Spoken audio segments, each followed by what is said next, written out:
Bienvenido a este nuevo tutorial de la materia de lenguaje de alto nivel, en el cual vamos a analizar el tema métodos.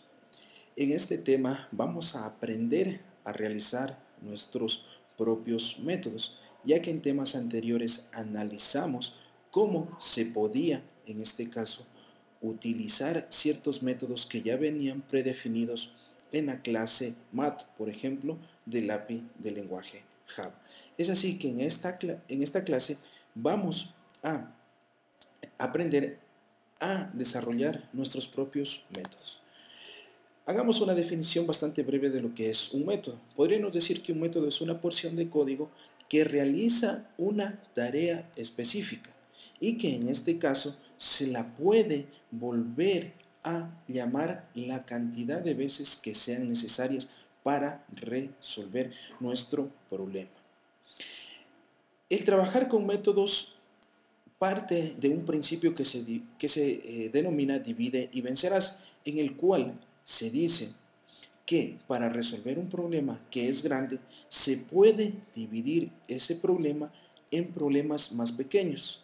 Al resolver cada uno de esos problemas pequeños, estamos resolviendo parte del problema y la solución parcial de esos problemas agregadas a otras soluciones parciales vienen en este caso a constituirse en la solución total al problema. Es una forma en este caso también de crear módulos en lo que es Java. La modulización en Java se puede hacer de dos formas. Una a través de lo que son las clases, que hemos venido desarrollando y programando clases, y otra es a través de la creación de métodos. Recuerden que dentro de los métodos la principal tarea o la principal idea es la reutilización de algo en otro lugar. En este caso, la reutilización de unas tareas específicas en otros programas, como por ejemplo la clase Math, que tiene un grupo de métodos que las podemos utilizar no solamente en una clase, sino que las podemos utilizar en varias clases. Veamos en este caso otros elementos que constituyen lo que es un método. Primero tenemos una definición o firma o signature de lo que sería en este caso un método. ¿Cómo está formado esta definición? Pues tiene un nombre, un método siempre va a tener un nombre, una lista opcional de parámetros que se los conoce en ese caso como parámetros formales, un tipo de dato de retorno, ¿sí? O pueden existir métodos que no devuelvan ningún valor y va a tener un cuerpo o unas líneas en donde que se van a ejecutar según cuando se invoque el método. Veamos entonces un ejemplo. Primero veamos el método main, que es con el que hemos ya estado trabajando algunas veces. Tenemos ya la definición del método. Habíamos hablado de que tiene un nombre, se llama main, que tiene una lista formal de parámetros, que en este caso es ARGS. Este nombre obviamente puede variar dependiendo, ¿sí?, de la cantidad de parámetros que se necesite, o dependiendo de mis necesidades yo le puedo asignar un nombre. Y en este caso, este método main no devuelve nada, por lo que no tiene un tipo de dato de retorno, siendo void. Aparte de lo que dijimos anteriormente, este método es estático y este método es público. Cuando analicemos la parte de la orientación a objetos, nosotros vamos a determinar qué significa estático y qué significa público. Por ahora lo dejamos ahí. Luego analicemos esta otra porción de código en donde podemos ver que en realidad existe otro método. Este método tiene su nombre, que es mayor. Recibe dos parámetros, ¿sí?, formales. En este caso, dos enteros, A y B. Observe cómo se separa por comas cada uno de los parámetros. Puede tener un método 0 o más parámetros, siempre separado por comas. En este caso, este método me retorna un valor, por lo que aquí viene la palabra int. ¿Qué es lo que sucede cuando yo quiero invocar o llamar a un método? Lo que tengo que hacer es escribir el nombre del método y la lista de parámetros, que en este caso se conoce como parámetros actuales.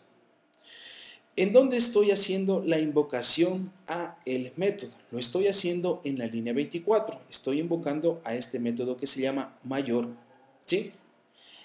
Y le envío yo los parámetros X y Y, que en este caso le estaría enviando 10 y 20. ¿Qué es lo que sucede cuando se encuentra con esta línea?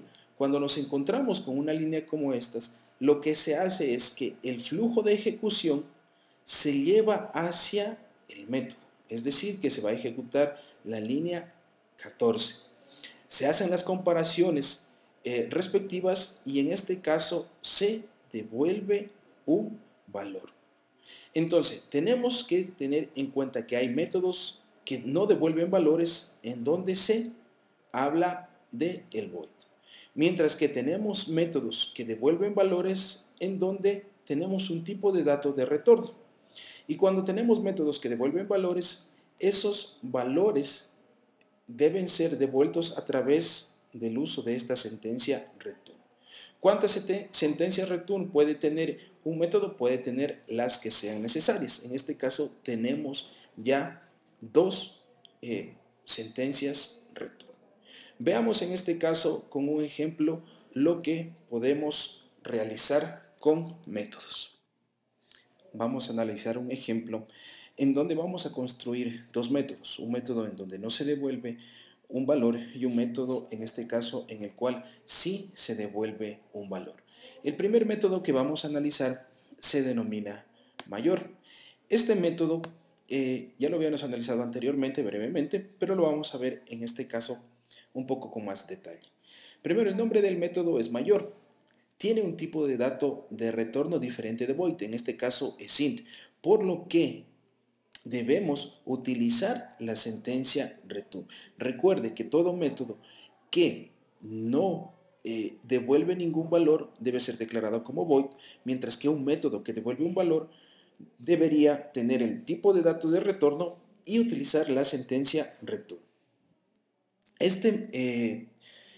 Este método recibe dos parámetros, ¿sí? Estos son los parámetros formales. El primero es un entero que se llama A y el segundo de igual forma es un entero que se llama B. ¿Cuál es el objetivo de este método? Es bastante sencillo. El objetivo es devolver cuál de estos dos valores, A o B, es mayor. En este caso, ¿qué es lo que analizamos? Utilizamos una sentencia if en la línea 14 y preguntamos si es que A es mayor que B. Si es que esto es así, pues se devuelve el valor de A. Caso contrario, es decir, cuando B es mayor que A, se retorna el valor de B. En caso de que yo no utilice la sentencia return, este método se va a marcar como errado porque no estoy utilizando la sentencia return, sin embargo estoy diciendo en la definición que yo voy a devolver un tipo de dato. Por lo cual se tiene que tener cuidado que siempre que yo necesite devolver un valor hacia el sitio en donde fue invocado el método, debo en este caso utilizar la sentencia return. El segundo método, que en este caso lo vamos a analizar, se llama imprime mayor. Este método de igual forma recibe dos parámetros formales que en este caso de igual forma se llaman A y B, pero este método no devuelve ningún tipo de dato, por lo que se define como void. Se crea en la línea 21 una variable de tipo entero que va a representar cuál es el valor máximo y vemos como en este caso en la línea 23 se dice que max va a ser igual a mayor a, b, todo eso entre paréntesis. ¿Qué es lo que estamos haciendo aquí? Estamos invocando a el método mayor, al que lo analizamos anteriormente. ¿Qué valores le estamos enviando como parámetros? A y B. Los A y B que recibe este método imprime mayor. Una vez que se determina, o una vez que el método mayor determina cuál de estos dos valores es el mayor, ese valor, ¿sí?, se devuelve y se asigna a la variable max, como lo estamos viendo en la pantalla. Una vez que yo tengo el valor de la variable max, lo que hago en la línea 24 es imprimirlo a través de la sentencia printf. Luego nos hemos creado también el método principal. Este método principal va a realizar las invocaciones a ambos métodos que se definieron anteriormente. Definimos dos variables x y y, x con un valor de 10, y con un valor de 20.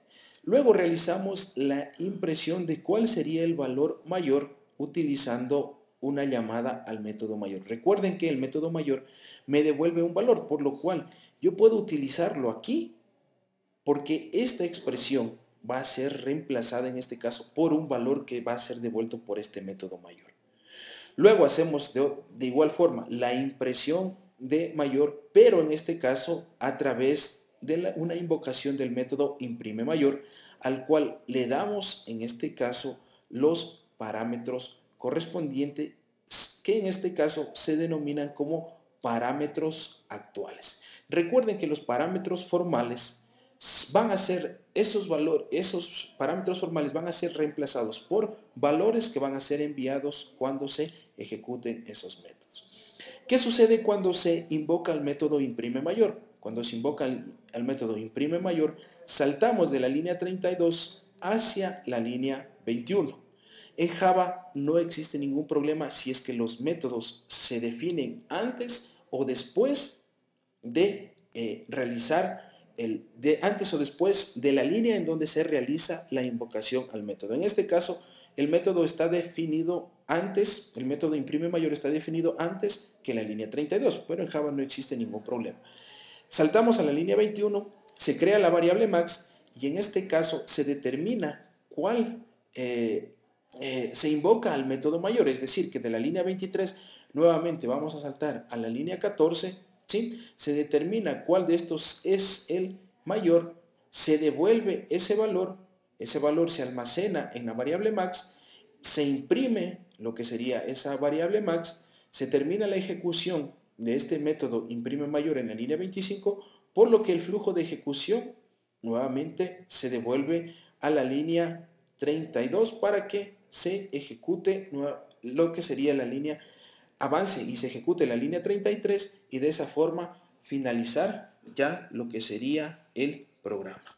En este video hemos analizado una forma de crear módulos dentro de lo que sería el lenguaje de programación Java.